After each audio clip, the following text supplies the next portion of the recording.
أعوذ بالله من الشيطان الرجيم. بسم الله الرحمن الرحيم. إذا السماء انشقت وأذنت لربها وحقت وإذا الأرض مدت وألقت ما فيها وتخلت وأذنت لربها وحقت.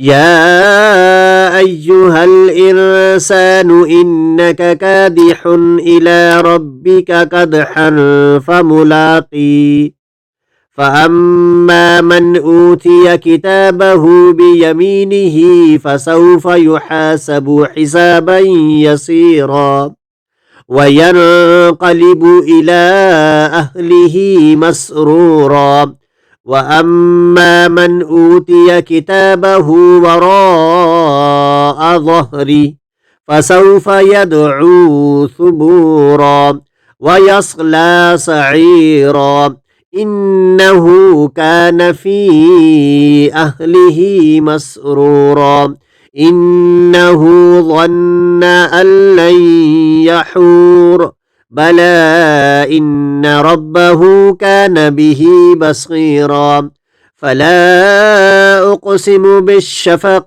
والليل وما وسق والقمر إذا اتسق لتركبن طبقا عن طبق فما لهم لا يؤمنون وإذا قرئ عليهم القرآن لا يسجدون بل الذين كفروا يكذبون والله أعلم بما يوعون فبشرهم بعذاب أليم إلا الذين آمنوا وعملوا الصالحات لهم أجر غير ممنون.